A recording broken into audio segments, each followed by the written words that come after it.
प्रिय छात्रों नमस्कार। एनसीईआरटी गणित कक्षा 10वीं में आपका स्वागत है। हम लोग प्रश्नावली 3.5 का प्रश्न क्रमांक 4 में तीसरी समस्या हल कर रहे हैं। इसमें दिया गया है, यश ने एक टेस्ट में 40 अंक अर्जित किए जब उसे प्रत्येक सही उत्तर पर 3 अंक मिले तथा अशुद्ध उत्तर पर 1 अंक की कटौती की गई। यदि उसे सही उत्तर पर 4 अंक मिलते तथा अशुद्ध उत्तर पर 2 अंक कटते तो यश 50 अंक अर्जित करता। तो बताइए टेस्ट में कुल कितने प्रश्न हैं। तो इस प्रकार की समस्याओं को सॉल्व करने के पहले मैंने बताया है आपको, इसके पहले जितने भी क्वेश्चन कराए हैं मैंने सभी में आपको बताया है कि जो हमसे पूछा जाता है वो क्वेश्चन के आखिरी हिस्से में लिखा होता है। तो यहाँ पर लिखा है, बताइए कि टेस्ट में कितने प्रश्न थे। तो हमें प्रश्नों की संख्या बताना है। तो हमें प्रश्नों की संख्या हम तभी बता पाएंगे जब हमें सही उत्तर और अशुद्ध उत्तर दोनों मालूम होंगे। तो भले ही वो अशुद्ध उत्तर होंगे लेकिन प्रश्न तो उनका शुद्ध ही होगा। इसलिए अगर हमें सही उत्तर और अशुद्ध उत्तरों की संख्या मालूम हो जाती है तो हम दोनों को ऐड कर सकते हैं, जिससे प्रश्नों की संख्या मालूम हो जाएगी। लेकिन दुविधा ये है कि हमें सही उत्तरों की संख्या पता नहीं है और अशुद्ध उत्तरों की संख्या भी पता नहीं है। तो जब हमें कोई भी चीज़ पता नहीं होती है तो ऐसी स्थिति में हम उसे x व y मान लेते हैं। तो मान लेते हैं सही उत्तरों की संख्या x है और अशुद्ध उत्तरों की संख्या y है। तो चलिए इसको हम सबसे पहले लिख लेंगे। तो हम यहाँ पर लिखेंगे, माना सही उत्तरों की संख्या x है और अशुद्ध उत्तरों की संख्या y है। तो हम प्रश्न पढ़ेंगे और प्रश्नानुसार इसको सॉल्व करेंगे। इसमें लिखा है, यश ने एक टेस्ट में 40 अंक अर्जित किए हैं जब उसे सही उत्तर पर 3 अंक मिले हैं और अशुद्ध उत्तर पर 1 अंक मिला है। तो सही उत्तर पर 3 अंक मिले हैं, इसलिए सही उत्तर हमने क्या माना है, x। तो सही उत्तर पर कितने अंक मिले हैं, 3, इसलिए आप यहाँ पर लिखोगे 3x, क्योंकि सही उत्तरों की संख्या x है और उसे प्रत्येक सही उत्तर पर कितने अंक मिलते हैं, 3, इसलिए आप यहाँ पर क्या लिख दोगे, 3x। आपको सवाल पढ़ते ही उसका आंसर बनना चाहिए, तो 3x हो जाएगा। इसी तरीके से अशुद्ध उत्तर पर 1 अंक की कटौती की जाती है। जब भी कटौती शब्द है तो ये कट रहा है यानी कि माइनस बताएगा, तो माइनस चिन्ह होगा। और अशुद्ध उत्तरों की संख्या कितनी मानी है, 22, और प्रत्येक पर कितने अंक कटते हैं, 1, इसलिए 1 22 होगा माइनस में, इसी 3x में से। तो यहाँ से 3x माइनस 22 कर देना है। तो यश को कितने अंक मिलते हैं, तो हमें दिया गया है कि 40 अंक मिलते हैं जब प्रत्येक सही उत्तर पर उसे 3 और अशुद्ध उत्तर पर 1 अंक की कटौती की जाती है। तो यश को कितने अंक मिल जाते हैं, 40। तो हम यहाँ पर लिख देंगे कि उसे 40 अंक मिल जाते हैं। इसे हम इक्वेशन नंबर फर्स्ट यानी समीकरण 1 बना देंगे। ये था फर्स्ट शर्त से, इसलिए हम यहाँ पर लिख देंगे फर्स्ट शर्त से। इसके बाद सेकंड शर्त पढ़ लेते हैं, तो हम यहाँ पर हेडिंग डाल देंगे सेकंड शर्त से। तो चलिए पढ़ते हैं सेकंड शर्त में क्या लिखा हुआ है। सेकंड शर्त कहती है, यदि उसे सही उत्तर पर 4 अंक मिलते हैं। तो सही उत्तरों की संख्या हम लोगों ने क्या मानी है, x, और उसे कितने अंक मिल जाते हैं, 4। तो इसलिए सेकंड शर्त में आएगा 4x, 4 अंक मिलते हैं तथा अशुद्ध उत्तर पर 2 अंक कटते हैं। कटना यानी माइनस होना, तो यहाँ पर माइनस हो जाएंगे। और अशुद्ध उत्तर पर कितने अंक कटते हैं, 2 अंक, इसलिए अशुद्ध उत्तरों की संख्या कितनी है, 22, इसलिए 22 हो जाएगी, लेकिन 2 अंक है इसलिए 222। और इस तरीके से यश को कितने अंक मिलते हैं, 50। तो आप यहाँ पर लिख दोगे 50 और इसको समीकरण 2 बना देना। बहुत ही सिंपल है। अब ये 2 समीकरण जो हमें प्राप्त हुए हैं इनको हम विलोपन विधि से सॉल्व कर लेंगे। तो चलिए विलोपन विधि के लिए हम लिखेंगे समीकरण 1 व 2 से। तो हम यहाँ पर लिख लेते हैं समीकरण 1 व 2 से, दोनों समीकरणों को लिख लेंगे साथ में। तो चलिए लिख लेते हैं। पहला है 3x माइनस 22 बराबर 40, ये है समीकरण 1। दूसरा है 4x माइनस 2y बराबर 50, से बना देते हैं समीकरण 2। अब चूंकि विलोपन विधि में हम बाई के गुणांकों को समान करते हैं। इसके पहले मैंने जो भी विलोपन विधि में सवाल सिखाए हैं आप लोगों को, वहाँ मैंने बाई के गुणांकों को ही समान किया हुआ है। तो यहाँ भी हम बाई के गुणांकों को समान करेंगे। यहाँ पर बाई का गुणांक 2 है और यहाँ पर बाई का गुणांक कुछ भी ना लिखा हो तो 1 माना जाता है। ऐसी स्थिति में हम 2 का गुणा समीकरण 1 में कर देंगे और यहाँ पर जो 1 है इसका गुणा समीकरण 2 में करेंगे।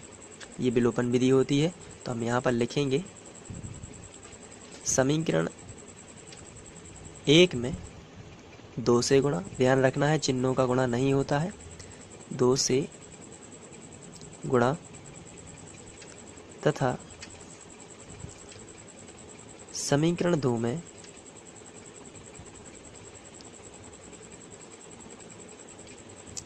समीकरण 2 ये है और इसमें बाई का गुणांक यानी कि 1 से गुणा होगा। समीकरण 2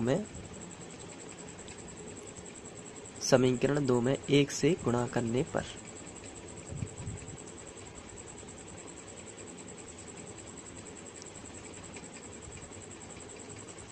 तो चलिए गुणा कर देते हैं। 2 का गुणा इसमें होगा तो 2 तिया 6x, यहाँ 2 का गुणा बाई में होगा तो सबसे पहले तो माइनस लगा है तो आप यहाँ पर माइनस लगा दीजिए। 2 का गुणा बाई में होगा तो आ जाएगा 2 बाई, बराबर लगा है तो बराबर, यहाँ पर 2 का गुणा 40 में होगा तो 40 दूनी हो जाएगा 80। और इसे चूंकि एक नया समीकरण आया है इसलिए इसे हम समीकरण 3 बना सकते हैं।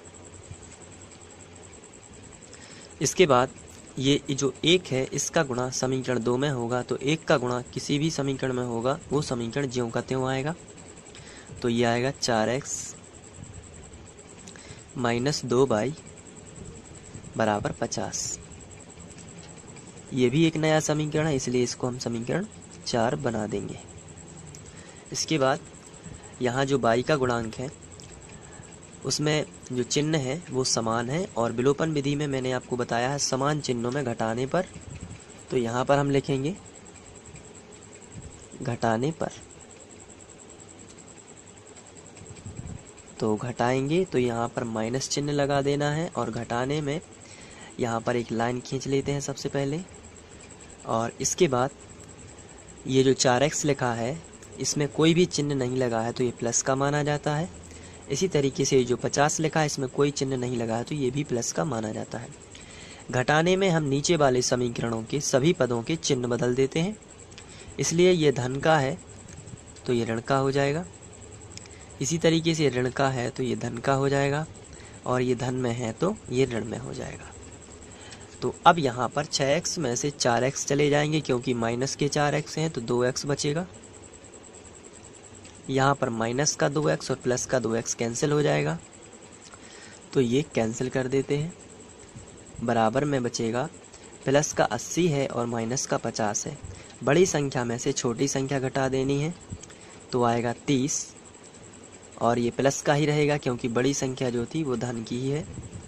इसके बाद हमें x का मान निकालना है, इसलिए 2 जो है गुणा वाली संख्या है और इसका पक्षांतर करेंगे तो ये बटे में आ जाएगी, इसलिए 30 पहले से लिखा था और ये 2 है जो नीचे आ जाएगी यानी कि बटे में। तो x बराबर आएगी 15। x की वैल्यू कितनी आएगी 15, यानी x का मान 15 आएगा। अब x का मान हम समीकरण 1 में रखेंगे तो हम यहाँ पर लिखेंगे, क्योंकि ये विलोपन विधि का रूल होता है, तो हम यहाँ पर लिखेंगे x का मान समीकरण 1 में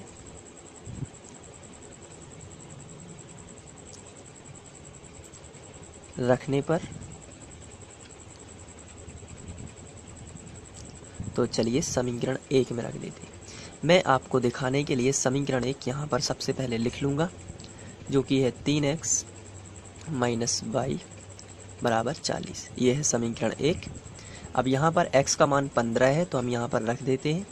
तो चलिए सबसे पहले हम x का मान रख देते हैं। 3x की जगह पर आ जाएगा 15 माइनस वाई बराबर आ जाएगा 40। इसके बाद हम गुणा कर देंगे तो 15 × 45 माइनस वाई बराबर 40। यहाँ पर 45 जो है एक संख्या है जो बाई में इसका जोड़ना या घटाना नहीं हो सकता है, तो इस 45 में जिसमें कोई भी चिन्ह नहीं लगा है, इसका पक्षांतर इस तरफ करेंगे तो पहले तो ये -y इस तरफ आएगा बराबर 40 यहाँ पहले से ही लिखा था। ये जो 45 है इसमें कोई भी चिन्ह नहीं लगा था तो ये प्लस का माना जाता है, और प्लस वाले का पक्षांतर इस तरफ माइनस में होगा तो -45 आएगा। आगे बढ़ते हैं, -y बराबर हमें मिलेगा -45 में से 40 जाएंगी तो 5, लेकिन बड़ी संख्या माइनस की थी इसलिए माइनस का चिन्ह, माइनस माइनस दोनों तरफ से कैंसिल आउट हो जाएगा तो y बराबर हमें मिलेगा 5। अब हमने यहाँ पर सही उत्तरों की संख्या मानी थी x और अशुद्ध उत्तरों की संख्या मानी थी y, तो हम यहाँ पर लिखेंगे इसलिए सही उत्तरों की संख्या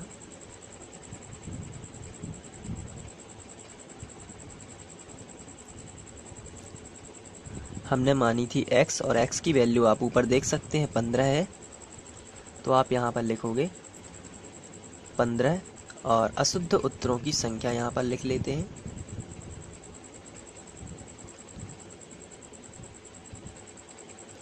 अशुद्ध उत्तरों की संख्या मानी थी y, इसलिए y की वैल्यू मिली है 5 तो आ जाएगी 5। इसलिए हमें कुल प्रश्नों की संख्या ज्ञात करनी है, तो हम यहाँ पर लिखेंगे कुल प्रश्नों की संख्या।